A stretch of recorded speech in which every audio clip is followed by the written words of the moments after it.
सीधा आज के विषय पर आते हैं। आज के इस एक्सप्लेनर में 20वीं सदी के सबसे चर्चित, थोड़े विवादों में रहने वाले और शायद सबसे अमीर कलाकार के जीवन और उनकी बेजोड़ कला का विश्लेषण करेंगे। ये एक ऐसी कहानी है जो कला जगत के कई गहरे राज खोलती है।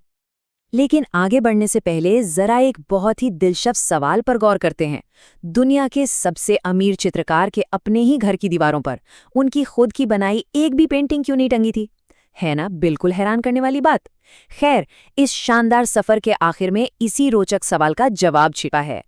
भाग 1, अ प्रोडिजी इज बॉर्न, यानी एक प्रतिभा का जन्म।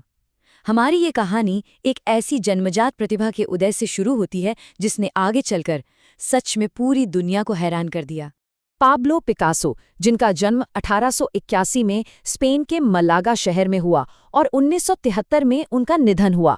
सबसे दिलचस्प बात यह है कि वह सच में एक पैदाइशी कलाकार थे। बचपन में ही वो ऐसी ऐसी आकृतियां बना देते थे कि उनके साथी बस देखते ही रह जाते थे। ये हुनर जैसे उनके खून में था। अब देखिए, पिकासो के पिता खुद एक आर्ट टीचर थे, तो शुरुआती शिक्षा घर पे ही मिल गई। लेकिन जब पिकासो मुश्किल से 14 या 15 साल के थे तो वो इतने बेहतरीन चित्र बनाने लगे कि उनके पिता ने अपना सारा चित्रकारी का सामान उन्हें सौंप दिया और हमेशा के लिए पेंटिंग छोड़ दी। उन्होंने कसम खा ली कि वो अब कभी ब्रश नहीं उठाएंगे। जरा सोचिए, एक पिता का ऐसा कदम उस बच्चे की प्रतिभा के बारे में कितना कुछ बयान कर देता है। इस बेजोड़ हुनर को और निखारने के लिए उनके पिता ने उन्हें मैड्रिड अकेडमी भेजा। लेकिन पिकासो ठहरे आज़ाद परिंदे। उन्हें वहां का वो बंधा बंधाया और सख्त माहौल बिल्कुल रास नहीं आया। नतीजा ये हुआ कि उन्होंने बहुत ही जल्द वहां से अपनी पढ़ाई छोड़ दी और अपनी एक अलग, बिल्कुल आज़ाद राह चुन ली। भाग 2, फाइंडिंग कलर्स इन पेरिस। अब चलते हैं पिकासो के जीवन के उस अहम मोड़ पर जहां उन्होंने अपने असली रंगों की पहचान की। ये बात है साल 1900 की, जब वो पेरिस गए, जो उस समय कला का सबसे बड़ा केंद्र हुआ करता था। पेरिस में वो कई समकालीन कलाकारों से मिले और इसके बाद उनकी कला में जो बदलाव आया वो देखना वाकई दिलचस्प है। शुरुआत में उनके काम में गहरे नीले और गुलाबी रंगों का दबदबा था और विषय होता था समाज का शोषित वर्ग। लेकिन 1904 आते आते एक बड़ा शिफ्ट आया। अब उनके कैनवस पर कलाबाज, भांड, मस्खरे और सितार वादक नजर आने लगे। ये तुलना उनके विचारों के विकास को बहुत ही शानदार तरीके से दिखाती है। भाग 3, द क्यूबिस्ट रेवोल्यूशन। ये वो दौर था जिसने कला की दुनिया में सच में एक भूचाल ला दिया और पुरानी सभी परंपराओं को तोड़ कर रख दिया। घनवाद, जिसे हम क्यूबिज्म भी कहते हैं, एक ऐसी चित्र शैली थी जो ज्यामितीय आकृतियों यानी ज्योमेट्रिक शेप्स के इस्तेमाल से पैदा हुई। पिकासो और उनके साथी कलाकार जॉर्ज ब्रॉक ने मिलकर इस स्टाइल की शुरुआत की और यही वजह है कि पिकासो को इस क्रांतिकारी कला आंदोलन का पितामह कहा जाता है। लेकिन जो बात सबसे ज्यादा हैरान करती है वो है ये नंबर 65। पिकासो की इस नई शैली को लगभग 65 सालों तक भयंकर आलोचना का सामना करना पड़ा। इतने कड़े विरोध के बावजूद इस स्टाइल ने दुनिया भर के युवा कलाकारों को अपना दीवाना बना लिया। इसमें हर तरह की रेखाओं और रंगों का एकदम बेखौफ इस्तेमाल हुआ था। इसी दौर में उनकी तूलिका से एक ऐसा शाहकार निकला जिसने इतिहास रच दिया, द विमेन ऑफ एविग्नॉन। इस मास्टरपीस को पूरा करने के लिए पिकासो ने लगातार काम किया और इसे बनाने में उन्हें करीब 1 साल का वक्त लग गया। लेकिन पिकासो की कला की रेंज यहीं खत्म नहीं होती।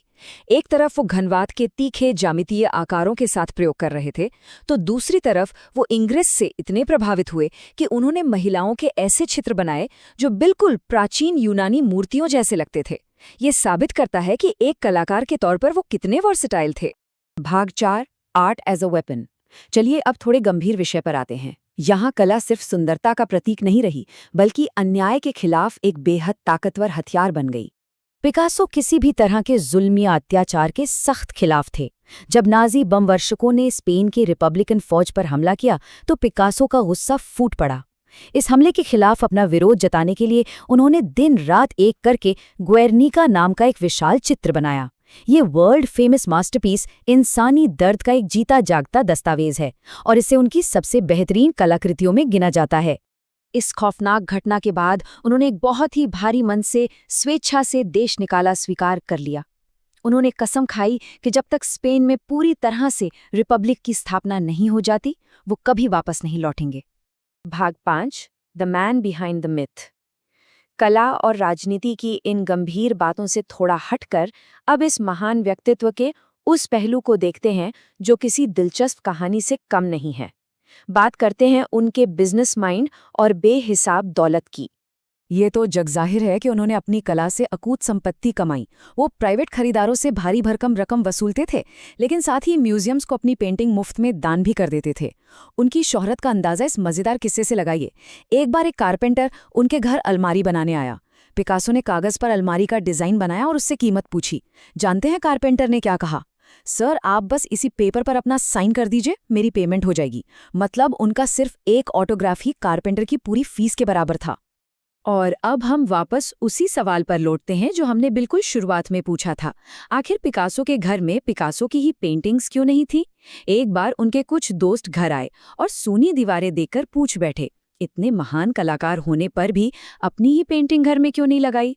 इस पर पिकासो ने बड़ी ही चतुराई से मुस्कुराते हुए जवाब दिया, मुझे मेरी पेंटिंग्स तो बहुत पसंद है, लेकिन मेरी इतनी हैसियत नहीं है कि मैं उन्हें खरीद सकूं। ये उनकी हाजिर जवाबी तो थी ही, साथ ही उस बेतहाशा प्रसिद्धि और कीमत पर एक करारा व्यंग्य भी था जो उनकी कला ने हासिल की थी। पिकासो ने कला के सारे नियम बदल दिए, सच्चाई को बेखौफ होकर कैनवस पर उतारा और अपनी ही शर्तों पर जिंदगी जी।